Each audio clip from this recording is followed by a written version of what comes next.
Hello everyone, and welcome to my Young and the Restless official 24 channel. Summer Newman may be standing on the edge of a ruinous, life-altering decision, one that could permanently fracture her relationship with Phyllis Summers and redraw the emotional lines of the Newman family ever. As Phyllis barrels forward with her rearmost high-stakes Newman attack, induced she can ride whatever particular fallout comes her way, it's getting decreasingly clear that she may have gravely misestimated this time. Phyllis has always believed that no matter how explosive her conduct, her children would eventually forgive her. After all, Daniel Romalotti Jr. and Summer formerly set up it in their hearts to forgive the unbelievable, Phyllis faking her own death and letting them suffer her as if she were truly gone. Compared to that, a ruthless commercial preemption presumably feels manageable in Phyllis's mind. But what Phyllis fails to grasp is that this situation strikes at the veritably core of Summer's identity, fidelity, and future, and that makes it far more dangerous than anything she's done ahead. Kane Ashby, of all people, seems to understand the pitfall Phyllis is contending toward far better than she does. While Phyllis systems confidence and defiance, brushing off enterprises about her children's responses, Kane watches her with visible apprehension. He's lived this agony formerly. Kane knows exactly what it's like to chase ambition so relentlessly that family becomes contributory damage. He's felt the sting of loved bones walking down, of connections unraveling under the weight of secrets, power plays, and preoccupation. That's why Kane doesn't sugarcoat his warnings. He wants Phyllis to truly understand what she's risking, because formerly the fallout begins, there may be no way to undo the damage. Families don't always survive these kinds of backstabbings, especially when the lines being crossed involve heritage, fidelity, and the Newman name. Phyllis, still, remains dangerously convinced that she can talk her way out of this, just as she always has. In her mind, Daniel and Summer have formerly proven that their love for her is unconditional. They forgave her formerly for commodity monstrous, so why wouldn't they forgive her again? Phyllis sees this Newman preemption as just another messy chapter, one she can ultimately smooth over with justifications, explanations, and emotional prayers. What she doesn't fail to realize is that her children are aged now, further apprehensive, and far less willing to clean up after her chaos. Every time Phyllis plays the game, it's her kiddies who are left dealing with the emotional wreckage, the public scrutiny, and the damage to their own connections. For Summer, this rearmost move may feel like the ultimate treason, not just of the Newman family, but of Summer herself. This isn't an abstract commercial chess match passing nearly far down. This directly impacts Marchetti, her career, her standing within the Newman conglomerate, and her relationship with her forefather, Victor Newman. Phyllis might argue that Victor deserves whatever heir is coming his way, and from her perspective, that argument isn't entirely wrong. Victor has hurt her deeply, constantly, and without guilt. The scars from his once conduct still loiter, especially the horrifying violation of placing a felonious ringer, Marco Anicelli, in her bed while she was married to Jack Abbott. That trauma alone would be enough to fuel a continuance of abomination. Add to that Victor's more recent treason, refusing to recognize his deal with Phyllis, and it's easy to understand why she's hung up with making him pay. In Phyllis's mind, this isn't just vengeance, it's justice. She might indeed frame it as balance, as the macrocosm eventually holding Victor responsible for the destruction he's caused. And if Victor was further than willing to target Jabot, an attack that would have inescapably affected Marchetti, also how is he any more than she is? Phyllis may push Summer to see the insincerity, to admit that her cherished grandpa Victor plays just as dirty, if not dirtier. But Summer isn't looking at this through the lens of old vendettas and long-standing grievances.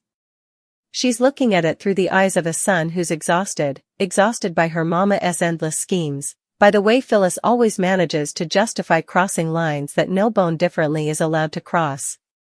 To Summer, this isn't about whether Victor deserves vengeance. It's about the pattern. It's about Phyllis formerly again choosing war over peace, ambition over stability, and vengeance over family. And this time, Summer may decide she's had enough. The breaking point could come fleetly and severely. Summer may defy Phyllis directly, demanding answers and responsibility that Phyllis isn't prepared to give.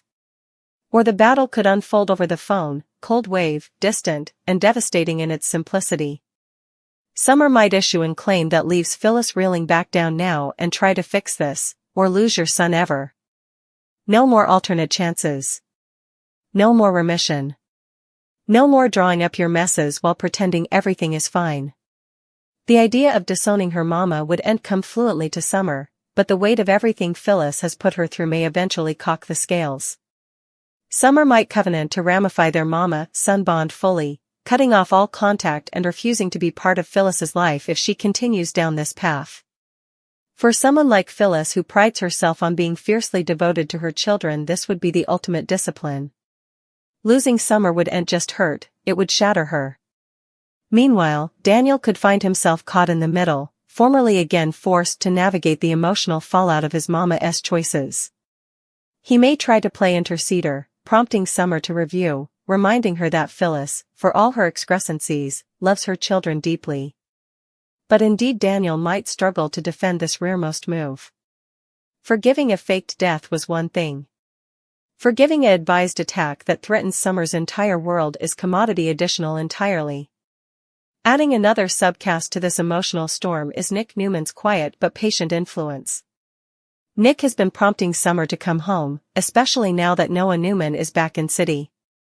Home represents safety, stability, and family, the very effects Summer may feel Phyllis is destroying. However, it could solidify her resoluteness, placing her forcefully back in the Newman route and farther distancing her from her mama's reckless campaign, if Summer returns to Genoa City. Being near to Nick, Noah, and Victor, indeed with all their excrescencies, might remind Summer where she truly feels supported. Still, the impacts will be enormous, if Summer does choose to disown Phyllis. Phyllis may eventually realize too late that this battle with Victor has bring her the one thing she claimed to value over all additional. Cain's warnings would echo sorrowfully in her mind, a cruel memorial that ambition has a way of devouring everything in its path. And while Phyllis might tell herself she can fix this latterly, that Summer will ultimately come around, the verity may be far harsher. Some lines, formerly crossed, can no way be uncrossed. As this plot unfolds, observers could be watching the slow, agonizing collapse of one of Genoa City's most unpredictable and complicated mama-son connections. Will Phyllis eventually choose family over revenge, or will her preoccupation with taking down Victor Newman bring her Summer ever? And if Summer does walk down, will Phyllis be left standing alone, forced to face the wreckage of her own timber? One thing is certain, this Newman attack isn't just about power, business, or vengeance.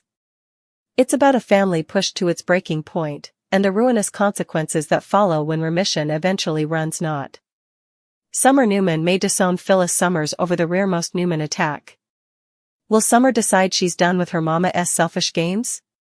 Phyllis feels confident that she can handle whatever counter-reaction she's going to admit from her kiddies, but Cain Ashby doesn't feel as certain. Cain has first-hand experience when it comes to pursuing big business dreams and losing his family in the process. That's why Cain wants to make sure Phyllis knows what she's getting herself into when it comes to this Newman preemption and the fallout it'll bring. Phyllis could push Daniel Romalotti Jr. and especially Summer too far with her rearmost capers. Summer and Daniel forgave Phyllis for faking her demise, so she supposedly got it in her head that they'll forgive her for just about anything. A company preemption isn't as bad as pretending to suffer a grim fate, so we can see why Phyllis would suppose she can smooth effects over then. Still, Phyllis constantly pulls numbers and leaves her kiddies dealing with the fermentation. This may be a case of Phyllis pushing Summer one time too numerous, particularly since this affects the entire Newman side of the family. Of course, Phyllis might point out that dear Grandpa Victor Newman was preparing to go after Jabot.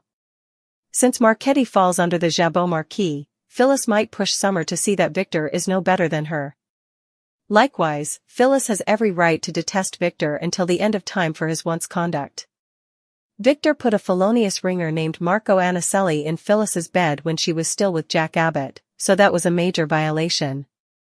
More lately, Victor refused to follow through on his deal with Phyllis, so it's easy to see why she keeps playing up the idea of air coming for him. Nonetheless, Summer isn't going to have the same perspective and may choose to give Phyllis an claim. Still, Summer may covenant to disown her, if Phyllis doesn't back down and try to make this right. Summer might promise to ramify their mama-son connection and cut off all contact. This might be over the phone or indeed in person if Summer decides to defy Phyllis face-to-face at some point. Newman has been prompting Summer to come home now that Newman is back in city, so that's worth keeping in mind. The fallout from Summer's implicit claim doesn't stop with a single emotional battle. It threatens to ripple outward, shaking the foundations of multiple families and alliances across Genoa City. However, Phyllis may eventually find herself facing commodity she's no way been suitable to outthink before the endless consequences of her own choices, if Summer truly draws that hard line in the beach. For times, Phyllis has survived dishonors, backstabbings, and outright war with sheer force of will, persuading herself that she could always rebuild whatever she destroyed. But a son walking down by choice, not manipulation or misreading, is a far more intimidating prospect. Phyllis may originally dismiss Summer's trouble as an emotional outburst, persuading herself that formerly tempers cool, everything will return to normal. She's done this before, played down Daniel's wrathfulness, minimized Summer's pain, and comforted herself that time heals all injuries. But this time, the silence may loiter longer than anticipated. Calls go unanswered. Dispatches remain unlettered. Updates about Summer's life come secondhand through Nick or Daniel, each detail a sharp memorial of the distance growing between mama and son. And that distance could sluggishly, relentlessly, break Phyllis down. Kane Ashby, watching this unfold, may feel a deep sense of dread mixed with guilt. He advised Phyllis. He tried to get through to her, participating his own scars from losing family in the pursuit of power. Kane knows what it's like to wake up one day and realize that the palms you fought so hard for sense concave when there's no bone left to partake them with. However, Kane may feel complicit, an unintentional mate in a plan that bring Phyllis the veritably thing she claimed to be guarding, if Summer truly cuts ties. That guilt could ultimately push Kane to take drastic action of his own, maybe indeed sabotaging the preemption to stop the bleeding before it's too late. Meanwhile, Victor Newman wouldn't miss a single beat. If he senses weakness, especially emotional weakness, he will exploit it without mercy. Victor has always understood that the most effective influence isn't plutocrat or power, but family.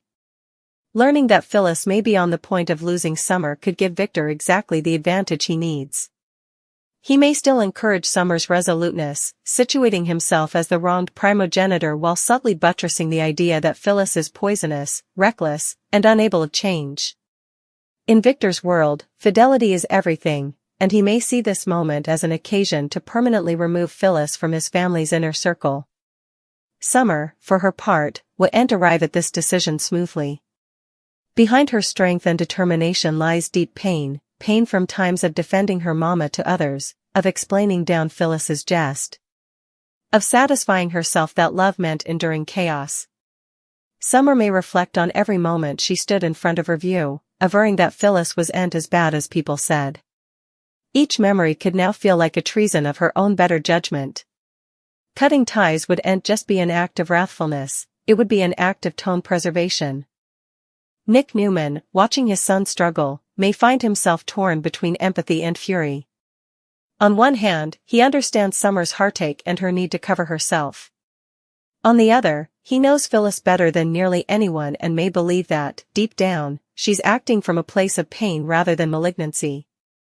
Nick might try to intervene, arranging a face-to-face meeting between mama and son in expedience of risking what remains. But indeed Nick may realize that some injuries can't be healed by calm exchanges and good intentions. Still, the stakes rise indeed advanced, if Summer returns to Genoa City permanently. Being physically near to the Newman family could solidify her fidelity to them, making it easier to draw firm boundaries with Phyllis. Every commerce with Victor, every discussion with Nikki, every memorial of the life she's erected within the Newman route could support the idea that she doesn't need her mama's chaos to feel whole. Summer may eventually embrace a unborn defined on her own terms, one where Phyllis is no longer a central figure. Daniel, caught between fidelity to his mama and love for his family, could come decreasingly equivocal. He may begrudge Phyllis for putting him in this insolvable position yet again, forcing him to choose sides when all he wants is peace. Daniel might prompt Phyllis to stand down, to make a public show of guilt, or indeed to abandon the preemption altogether. But if Phyllis refuses, averring that she's come too far to stop now, Daniel may sluggishly begin to pull down as well. The consummation that she's alienating both of her children could hit Phyllis like a tidal surge. As pressure mounts from all sides, Phyllis may eventually begin to unravel. The bravado she's been projecting could crack, revealing fear, remorse, and a creeping sense of insulation. Late at night, alone with her studies, she may renewal Summer's words over and over, every blameworthiness, every gash, every claim. For the first time, Phyllis might authentically question whether vengeance against Victor is worth the cost. But questioning doesn't inescapably mean changing, and that internal conflict could push her toward indeed further reckless opinions. There's also the possibility that Phyllis, feeling cornered, doubles down rather than backing off. However, she may move herself. There's nothing left to lose, if she believes she's formerly lost Summer. That mindset could make her more dangerous than ever, raising the Newman attack in ways that shock indeed her abettors. In doing so, Phyllis might inadvertently prove Summer right, buttressing the very reasons her son walked down in the first place. The tragedy of it all is that Phyllis authentically believes she's fighting for justice, for balance in a world where Victor Newman always seems to win. But justice pursued without restraint can snappily turn into destruction. Summer may see this easily now, indeed if Phyllis can't. To Summer, love shouldn't bear constant remission of insupportable conduct. It shouldn't mean immolating your own peace for someone differently's endless battles. As Genoa City braces for the coming move, one question looms large: will Phyllis eventually choose to let go of her vendetta before it costs her everything, or will she cleave to it until there's nothing left but ashes? Summer's trouble to disown her mama may not be an empty one, and if she follows through, it could mark a turning point not just for their relationship, but for Phyllis's entire identity. Because if Phyllis Summers loses Summer Newman, not through death, deception, or circumstance, but through choice, she may be forced to defy the most ruinous verity of all: that the topmost adversary she's ever faced isn't Victor Newman, but herself. The emotional shockwaves from Summer's trouble to disown Phyllis don't fade with time, rather, they consolidate, spreading through Genoa City like a slow-burning fire that refuses to be extinguished. What began as an advised commercial initiative now threatens to become one of the most painful family fractures Phyllis Summers has ever faced. And the cruel irony is that Phyllis still believes she's in control, indeed as everything that truly matters slips through her fritters. As days pass without word from Summer, Phyllis may find herself growing decreasingly unsettled. She tells herself Summer is just cooling off, that distance will soften the wrathfulness, that her son has always come back ahead. But this time feels different. There's no explosive phone call, no dramatic battle demanding answers, just silence. And for someone like Phyllis, silence is far more intimidating than crying. It leaves too important room for mistrustfulness, too important space for remorse to creep in. Kane Ashby continues to watch with mounting concern, fading the signs each too well. He sees Phyllis moving through her days with forced confidence, doubling down on bravado while her eyes betray prostration and fear. Kane remembers doing the same thing formerly, pretending everything was fine while his family slipped down piece by piece. That memory may hang him now, pushing him to defy Phyllis more aggressively than ahead. He might bluntly tell her that Summer isn't bluffing, that duns born from times of pain are infrequently empty pitfalls. Phyllis, of course, bristles at the suggestion. She insists that Summer knows who Victor Newman really is, that once feelings settle, her son will understand the necessity of this fight. In Phyllis's mind, she's not just attacking Victor, she's standing up to him in a way no bone differently ever has. She may indeed move herself that Summer will ultimately admire her strength, her turn down to be bullied. But what Phyllis doesn't grasp is that Summer doesn't see strength presently, she sees preoccupation. Meanwhile, Summer is facing her own emotional reckoning. Down from her mama, she begins to examine times of recollections through a sharper, more honest lens. She remembers the constant heads, the justifications that followed, the pledges that effects would be different coming time. She remembers defending Phyllis to Nick, to Jack, to Victor, indeed to herself. And now, with her career, her future, and her family ties all tangled in the fallout of this Newman attack, Summer may eventually accept a verity she's long avoided. Loving her mama has always come at a cost. Newman senses the shift incontinently. He hears it in Summer's voice, sees it in her resoluteness. This isn't the wrathfulness of a hurt son looking for consolation, this is the calm determination of someone who has made a painful decision and intends to stand by it. Nick may try one last time to bridge the gap, gently suggesting that people can change, that Phyllis has come back from worse miscalculations. But indeed Nick may realize that his words no longer carry the weight they formerly did. Victor Newman, on the other hand, is watching all of this with cold, advised interest. He recognizes an occasion when he sees one. While he'd no way openly celebrate a mama-son rift, Victor may still place himself as the stabilizing force in Summer's life. He could offer support, consolation, and a sense of belonging, subtly buttressing the idea that the Newman family, for all its excrescencies, stands united when it counts. To Victor, fidelity is currency, and Summer's growing distance from Phyllis only strengthens his hand. This dynamic could put Summer in an insolvable position. On one side is her mama, a woman she loves deeply but no longer trusts. On the other is her forefather, a man whose ruthless tactics she understands each too well, yet who offers structure, power, and protection. Summer may begrudge herself for chancing comfort in Victor's immutability, indeed as she knows how dangerous that comfort can be.